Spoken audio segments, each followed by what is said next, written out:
Nah, adik-adik mungkin perlu ini. Komunikasi publik paling efektif adalah belajar dengan pasar itu sendiri. Gitu.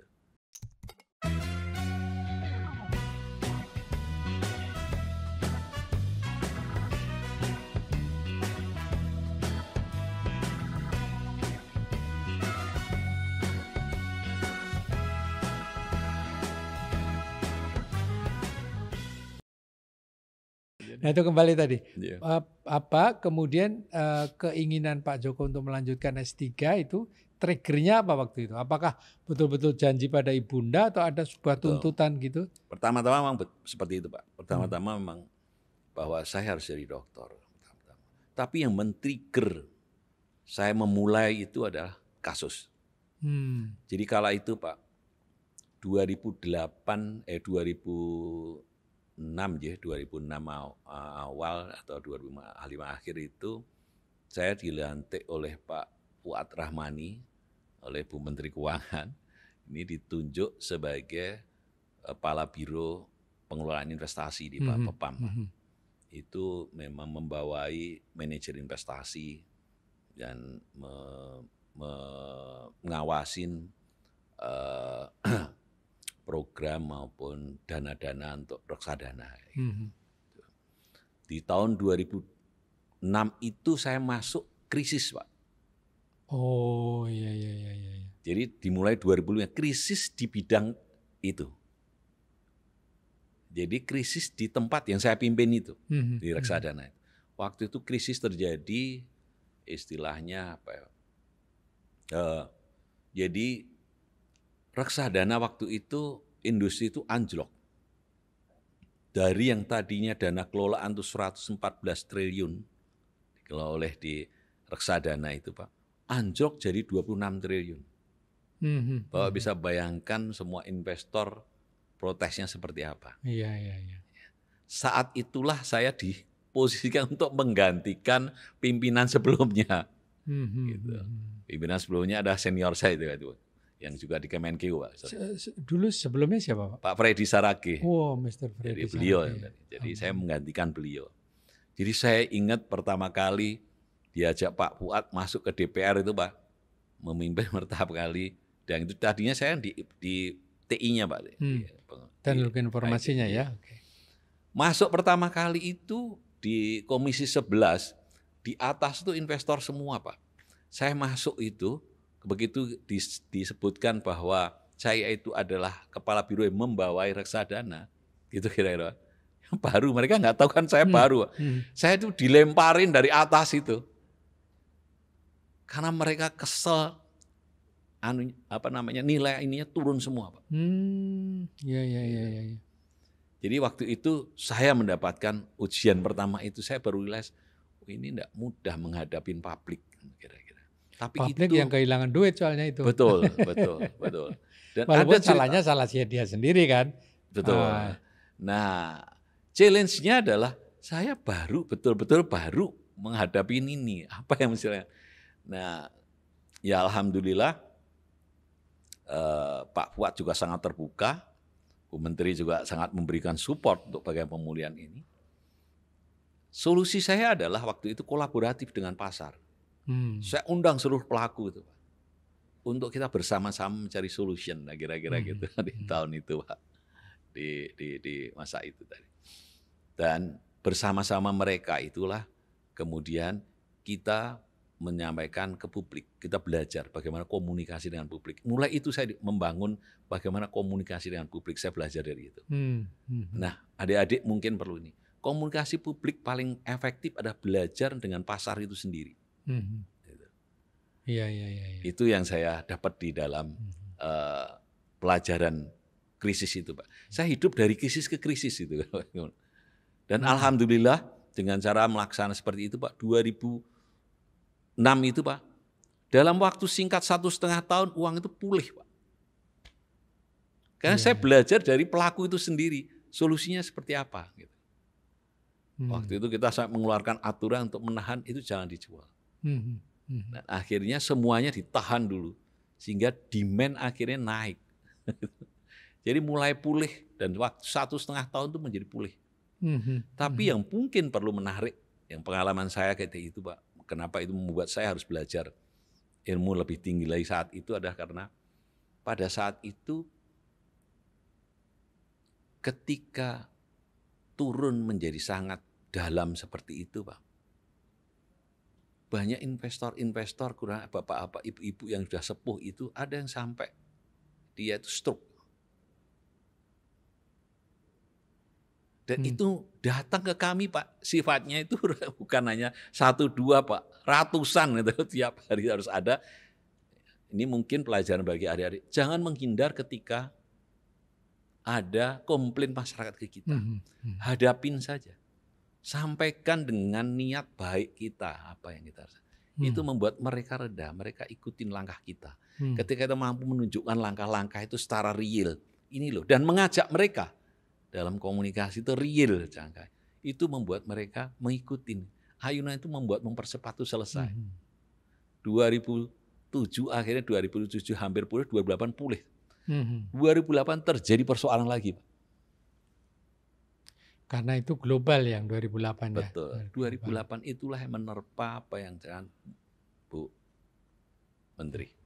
Saya ingat tuh pertama kali munculnya ada di reksadana. Yang kemudian menggulung ke Bank Century. Iya. Saat itu. Setelah itulah saya memutuskan, saya menyampaikan sebenarnya tahun 2008 saya sudah menyampaikan ke Pak Fuad untuk saya mohon izin mundur di PI untuk pindah di yang lain. Karena saya sudah lebih dari 2 tahun. Saya menyadarin ketika kelamaan di dalam satu sistem ini, itu juga tidak baik bagi pengawas. Saya waktu itu sudah minta itu. Kemudian belum diizinkan, terjadi krisis kembali. Saat itulah kemudian saya setelah krisis hampir selesai, saya langsung masuk mengambil program doktor. Oh.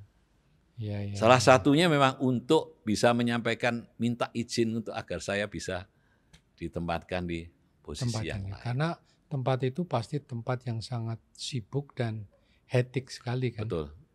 Ya. Karena langsung Pak, itu adalah satu industri yang langsung berhadapannya dengan publik. Dengan pasar dan pelaku. Pelaku kan, langsung. Betul. Dan setelah itu, setelah saya pindah, saya izin menjadi ambil dokter tuh saya di switching pindah ke jadi Biro Resti, riset dan teknologi informasi. Oh, jadi cocok lah gitu ya. Jadi data-data tinggal lah gitu ya. Iya, luar biasa. Itu kenapa saya ambil dokter mulainya. Ya. Jadi kadang-kadang ada sebuah kebersamaan, coincidence gitu ya. Bahwa dan itu kembali lagi ini jalan Allah mudah-mudahan ini. Ya, kita dihadapkan pada masalah yang pelik dan kemudian ada kesempatan.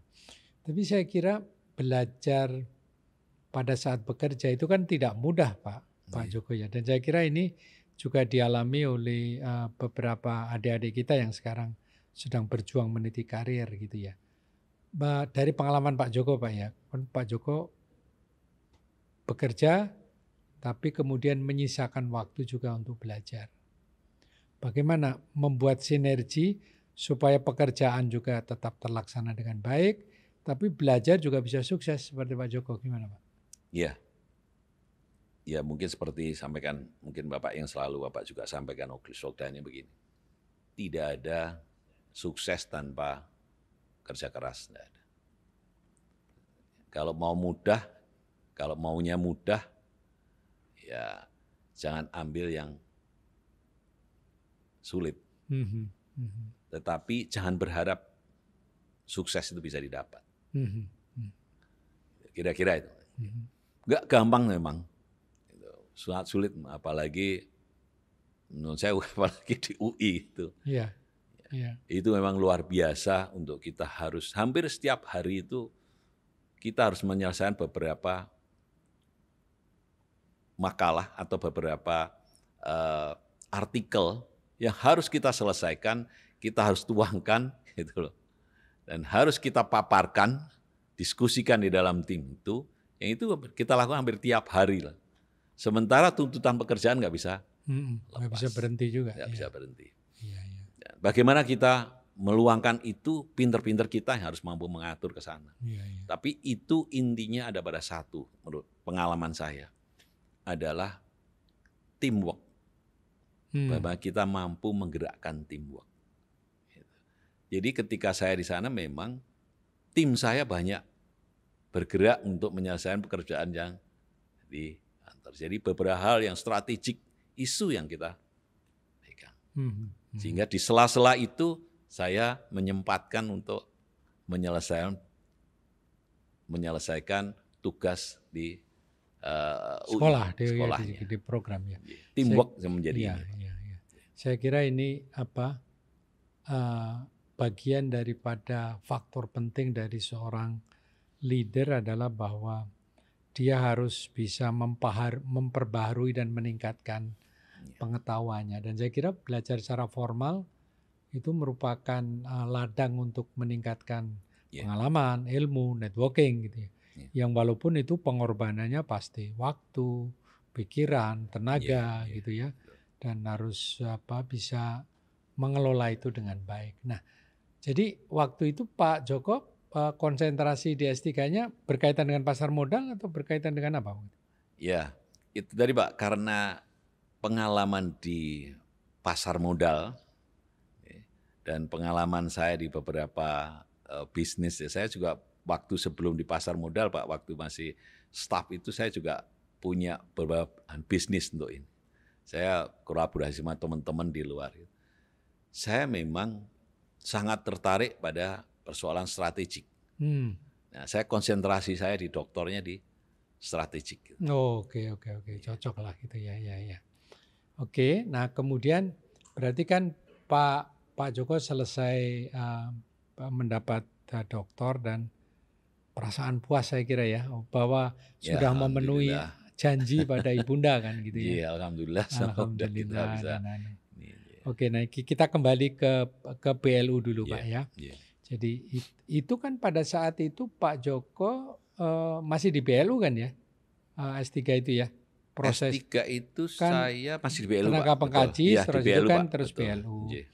Nah kemudian tadi sudah cerita tentang effort yang luar biasa untuk membangun BLU sawit. Nah, saya ingat betul bahwa kemudian waktu itu tantangan datang, bukan saja tantangan kepada masalah substansi pekerjaannya, tetapi juga tantangan untuk koordinasi dengan kementerian lembaga. Waktu itu muncul isu yang berkaitan dengan climate change, isu yang berkaitan dengan karbon. Nah, sementara kalau kita bicara masalah lingkungan, itu kementerian bukan domain core daripada Kementerian Keuangan. Tetapi pada saat kita bicara pengelolaan dana yang berkaitan dengan lingkungan, yang melalui APBN, nah itu baru core-nya Treasury, gitu ya Pak Joko ya. Saya ingat betul ada sebuah proses yang Pak Joko jalankan waktu itu melakukan koordinasi yang luar biasa untuk membangun sebuah BLU yang mengelola dana lingkungan hidup. Kalau kita bicara dana lingkungan hidup, itu tersebar ke semua kementerian. Paling tidak core-nya kan Kementerian Lingkungan Hidup. Tapi ada juga yang dikelola oleh Bappenas. Dan beberapa, ini menyangkut beberapa lembaga, baik private maupun government maupun public, yang kemudian punya kepentingan untuk itu. Nah, saya bisa merasakan dulu karena beberapa isu yang berkaitan dengan koordinasi ini tidak mudah. Pak Joko bisa share itu Pak, supaya ada pembelajaran untuk kita semua. Ini hal memang menurut saya sekali lagi, tanpa saya bermaksud untuk saya menyanjung Bapak atau Bu Menteri, tanpa kepemimpinan dan pemberian kebebasan dari Bapak Ibu, tidak mungkin itu terjadi. Karena saya sampaikan tadi, inovasi itu hanya akan bisa muncul kalau itu diberikan ruang melakukan perbedaan. Ini kan suatu institusi yang agak berbeda. Tidak mungkin bisa didesain dalam kepemimpinan yang tidak memberikan ruang perbedaan. Ya, saya ingin simpulkan dulu di ujungnya. BPDLH ini konsepnya adalah trustee yang belum pernah dikenal di dalam pengelolaan keuangan negara di pemerintahan, belum pernah dikenal. Itu yang menurut saya harus angkat topi lagi Pak ke Bapak untuk itu Pak. Karena ini memang betul-betul di luar tatanan yang mungkin tadi kalau ini masih di era yang dulu saya pasti debatannya lebih kencang lagi loh, luar biasa lagi untuk ini. Tapi bekal yang Bapak sampaikan dengan cara komunikasi Bapak yang saya pelajari bagaimana berkomunikasi dengan para sesepuh, dengan senior, itu yang membuat saya yakin ini bisa kita selesaikan. Perjalanannya cukup panjang, yaitu dimulai ketika dipanggil oleh Bu Menteri waktu itu. Pada awalnya adalah Pak Suhasil Kaki Pak, sama Pak Bambang Brojo waktu memanggil. Beliau menyampaikan ke kita tentang kesulitan mengeksekusi RED D+. Program RED D+ itu sulit dieksekusi, cenderung tidak bisa. Kemudian begitu disampaikan ke kami mencoba mempelajarin. Dan kami memang dipanggil waktu itu juga ke Bu Menteri LHK di rumahnya. Panggil, beliau juga menyampaikan hal yang sama. Ini ada program seperti ini nggak bisa dieksekusi karena persoalan keuangan negara. Kira-kira demikian ini Pak. Bahkan RED D+ kalau nggak salah itu langsung di bawah Pak Presiden waktu itu. Nah pada saat kami lagi mempelajarin belum ini, kemudian ada Bu Menteri Keuangan di tengah ini. Itu yang membuat kami kemarin itu menjadi lebih leluasa jadinya. Untuk kami bisa menyampaikan hal yang sangat berbeda sekali dengan program-program sebelumnya ini Pak. Kami mencoba melihat perspektif apa yang membuat itu nggak bisa dieksekusi. Pertama adalah ada dana besar sekali itu yang disampaikan ke kami. Dari negara-negara maju untuk negara-negara berkembang. Itu di state. Kalau sekarang itu ada di UNFCCC, kemudian itu juga dituangkan kalau nggak salah ada di artikel 11 dan 13 mungkin, dan juga diatur juga bagaimana aksesnya itu di artikel 64, 68, 62 ya kira-kira. Itu yang menjadi ini. Itu saya coba pelajarin seluruhnya. Dari hal-hal yang kira-kira diperlukan apa. Yang intinya begini, intinya adalah gini. Kita tidak bisa lagi, kaum muda teman-teman ya, mengatakan ataupun itu kan hanya reka-reka aja. Kita sudah merasakan bagaimana efek daripada climate change itu. Saya nggak perlu mengupas itu, saya yakin anak-anak muda sekarang lebih pintar dari kita, Pak. Mereka lebih tahu itu. Nah persoalannya tinggal bagaimana mengakomodir dana itu bisa ditarik di kita, dikolaborasikan untuk membangun kerusakan lingkungan yang terjadi di kita. Request dari pemilik dana itu clear, dana itu hanya untuk lingkungan. Nah saya ingin tanya ke teman-teman mungkin yang teman-teman kaum muda kita, yang teman-teman keuangan, mungkinkah dana dari luar kalau itu diberikan pemerintah, gitu kira-kira, teman-teman pemberi dana itu bisa ikut cawe-cawe.